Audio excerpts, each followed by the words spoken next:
Hey gardeners, welcome back to my channel. Today's video is going to be a little bit different. I'm really excited for today's video because it's one of the coolest topics of all time.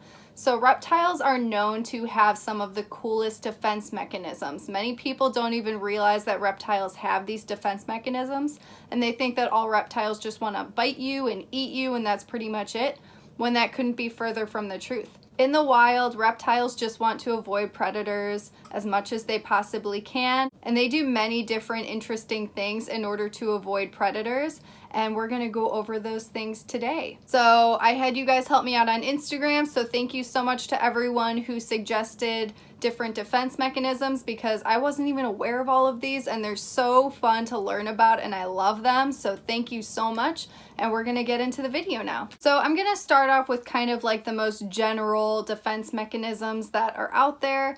They don't really have much going on, but they should still be appreciated. So the very first defense mechanism is actually a shield. So the reptiles that have shields go to the tortoises and the turtles because their shells actually work as a shield to protect them from predators. It's really interesting because snapping turtles are known to be really mean and bite a lot, and it's because they actually don't have as much of a shell to protect them. The soft shell turtles are also very aggressive just because they have a really soft shell that doesn't really protect them as much, and they don't have as much area that's protected either. So a lot of their head and legs are exposed, so because of that they need an attitude to make up for the lacking shell that's not there to protect them like the other turtles or tortoises. So it's really interesting. A lot of people think that turtles and tortoises are able to leave their shell and that's kind of like their little home and they can go back to it later, but it's actually connected to their spine, so they cannot come out of their shell whatsoever. It's attached to their body, and so yeah, they use that to protect themselves against predators. The number 2 defense mechanism is actually biting. So everyone is aware of this. Reptiles can bite. Anything that has a mouth is capable of biting if it has to happen. So for the biting, I definitely want to bring up the tokay gecko because tokays are known to have such amazing jaw strength. Tokays are like the pit bulls of the gecko world, so they are definitely known for biting in order to protect themselves, and a lot of people experience this when they keep them as pets. Oh my god. Okay, I get it. God. The next defense mechanism is actually just disappearing. So reptiles, for the most part, they're going to want to just get away from predators and just run away. But there's one animal in particular that's very interesting in the way that it disappears, and that is the toad-headed agama. These guys actually shimmer and they literally just disappear under the sand, and it looks like a little dance, and it's so cute, and within seconds these animals just vanish into the sand. Sand boas also do a similar thing, and they just immediately just disappear in that sand, and it's so cool to watch them do that. And it's also really cute because you can see their little heads poking up from the sand too to check things out. So speaking of disappearing, the next defense mechanism that I'm going to cover is camouflage. A lot of people are aware of camouflage, and they always associate that word with reptiles, and mainly the chameleons. Chameleons are known to camouflage, but that is not the only reason that these animals change their color. They also change their color in order to communicate with other chameleons. But in some cases, they actually do use camouflage in order to stay hidden away from predators. And it's very interesting because if they're up in a tree and they fear that there is a predator such as a snake on the ground, they will actually turn lighter in color in order to blend in more with the sky in order to avoid being eaten by a snake. And it's vice versa. If there's a bird in the air or something that they fear from above, they change their color in order to be darker so that way they can blend in more with the ground and avoid being eaten by a bird. If we're going to talk about camouflage, I need to bring up the animals that I think are like the definition of camouflage. They do such an amazing job, and that is the leaf-tailed gecko. So whether it's the mossy leaf-tailed gecko, the satanic leaf-tailed gecko, these guys all blend in so amazingly. It looks like they have moss on them. Their colors, they have so many different colors on them. I used to own satanic leaf-tailed geckos. They had like little specks. It looks like someone took like a little paintbrush and like flickered little colors of paint on them in order to blend in with trees. It's just so amazing. So I have to give them props for their camouflage abilities. It would be really cool to try and find them in the wild, but honestly it would be so hard to even find them just because they camouflage so well. And one other animal that I want to bring up for camouflage because they absolutely deserve it are gaboon vipers. They have so many different colors and patterns going on with their body, and they sit so still that they just completely blend in with their surroundings. Many snakes can do this, but gaboon vipers just stand out the most to me when it comes to camouflage. Another defense mechanism is actually appearing to be larger or bigger and more scary and fierce. A lot of reptiles do this, and you may witness this if you own reptiles as well. Even a simple bearded dragon, they do this in the wild in order to defend themselves, and sometimes they do it in captivity as well. They're known for being bearded dragons because they have this beard, and their beard will turn completely black in order to look more fierce to predators. They will also puff up their bodies to look so much larger and more intimidating in order to scare the predator away. One animal that has to be mentioned in this category are frilled dragons. Frilled dragons were the inspiration in Jurassic Park, the very first one, for the Dilophosaurus, and it was the dinosaur that completely frilled up and then spat out that like poisonous toxin or whatever it was. Frilled dragons don't actually shoot anything out of their mouths, but they definitely do frill up, and they try to look way bigger and way more intimidating to scare off predators, and it is just so awesome. I would love to see one do this in the wild. That would be like a dream come true. But they do this in captivity as well, but then over time, once you tame them down, they're less likely to actually frill up because they're not scared whatsoever, so they calm down. But frilled dragons are just the epitome of this group. Another common defense mechanism is actually musking. So a lot of snakes actually do this, and what they do is they release this really smelly odor, and it basically just grosses people out, and it makes the predator not want to eat that animal anymore, and they just leave it alone. So they're kind of like a skunk, but they're a snake.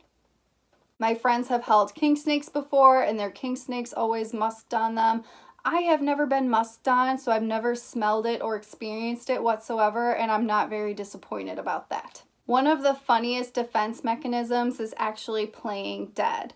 The hognoses are known for this. Hognose snakes are just very, very dramatic, and if they feel that they are threatened, they will literally play dead in the hopes that the predator will just leave them alone, and then they'll just wake up and go about their day after they're done playing dead.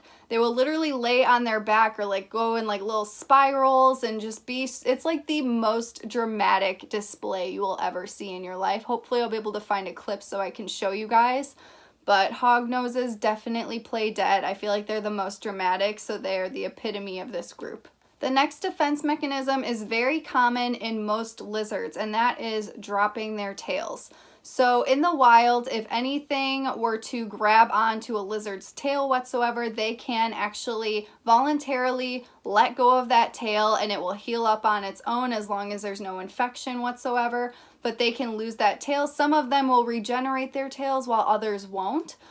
For some lizards, it can be way more detrimental. So a lot of lizards, it's like the last case scenario. Like you don't want to lose your tail whatsoever, especially if you're a leopard gecko, because they use that tail for fat storage. So it's very important for them.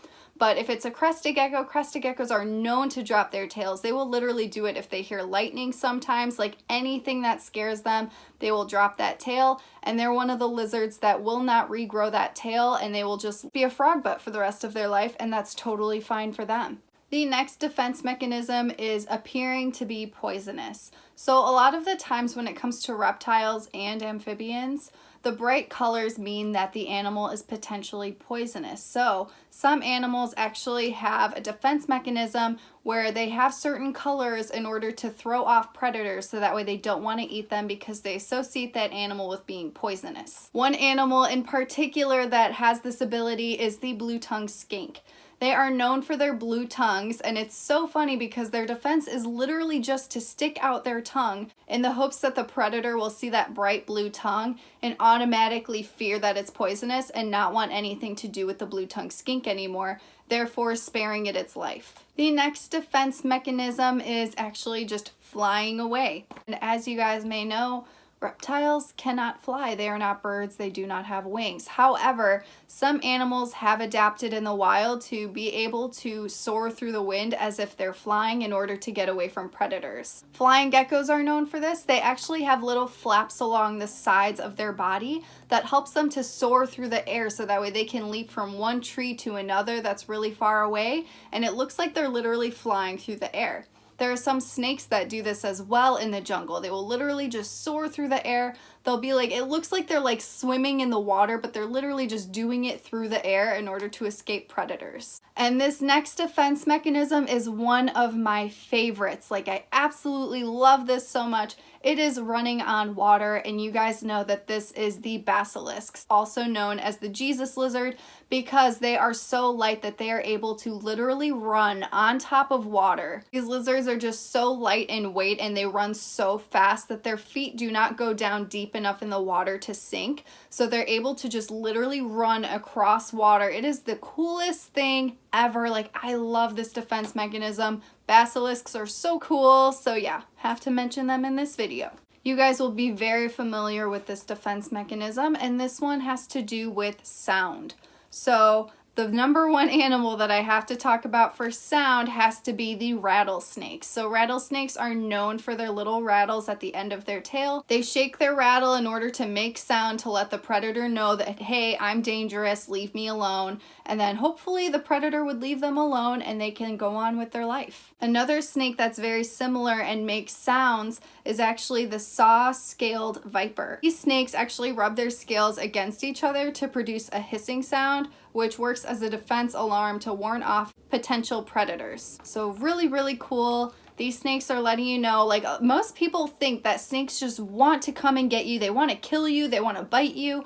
They want nothing to do with you. And they literally can make sound and let people know, like, hey, stay away from me, just leave me alone. And then hopefully you guys would just stay away from the snake, and then the snake causes absolutely no harm. And the next defense mechanism is actually skin sloughing off, and this honestly grosses me out, but it has to be mentioned in this video because it's very unique, and there are a few animals that have this ability. Day geckos are one of them, as well as the Halmahera geckos. So with this defense mechanism, if any type of predator were to reach for this animal or try to grab them, they can literally voluntarily choose to just like lose their skin. Their skin will slough off, and then they can hopefully get away from the predator. This next defense mechanism belongs to the knobtail gecko.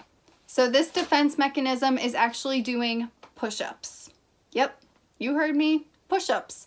This gecko literally does push-ups in order to appear to be more intimidating, to scare off predators, but I'm sorry, it is the cutest thing that you will ever see. They have the cutest faces, and they're just doing little gecko push-ups. So I think that if there's a cute award, it definitely goes to this defense mechanism. So there are 3 more animals that I want to mention, and all of their defense mechanisms has to do with blood. So of course, you guys already know where I'm going with this. Well, at least most of you do. I have to bring up the Thorny Devil, or also known as the horned lizard. This lizard has a defense mechanism where it literally shoots blood out of its eyeballs. And it is so crazy. I couldn't believe this the first time I saw it. These lizards literally will shoot blood out of their eyes in order to basically freak out the predator, so that way they're like, ew, what is that? And they won't want to eat them anymore. And these lizards are also really cool because they have many more defense mechanisms. They will also puff up and make their bodies look so much larger and intimidating. They also kind of play dead, so they're like a triple threat when it comes to the defense mechanisms. But shooting blood out of the eyes is probably the coolest one of all of them. So the next defense mechanism that has to do with blood is actually the Bimini Boa. These boas actually can voluntarily hemorrhage through their mouth. As the blood passes through, it actually turns their eyes blood red because of the blood that's rushing to the mouth. It's a really, really cool thing to see. This may be one of my favorites. I have so many different favorites today. I'm sorry, guys. But these snakes, I learned about this recently, and they are so freaking cool. Like, oh my God, their eyes are just blood red, and they literally ooze blood out of their mouth in order to scare off predators. Again, it's like the weird factor. It makes them not want to eat them. They think it's like defective or something. So, so cool. And my very last defense mechanism for today that also has to do with blood belongs to the green-blooded skink. So these skinks actually have green blood, and the green also attributes to the other type of defense mechanism where it's the bright color that's supposed to appear poisonous in order to scare off predators, make them not want to eat the animal anymore. If they see green blood, they're going to think this is poisonous, this is something I should not be eating, and they're going to leave the animal alone and give them a second chance at life. So it's a really interesting defense mechanism, and I think it's really cool. And again, this is one I wasn't even aware of until you guys suggested it, so thank you so much for your suggestion, because this was really cool to learn about. And those are all of the defense mechanisms for today. So I know that there's even more out there, but these are the coolest that I could think of. So leave a comment, let me know what your favorite defense mechanism was for today. And I'm actually going to look through your comments and pick a winner. Whoever wins will get this bookmark, because this has a Thorny Devil on it and it's shooting blood out of its eyeballs. So I found it fitting for this video. So definitely leave a comment. Let me know what your favorite defense mechanism was today, and I will pick a winner for this bookmark. And thank you guys so much for watching, and I'll see you in the next one.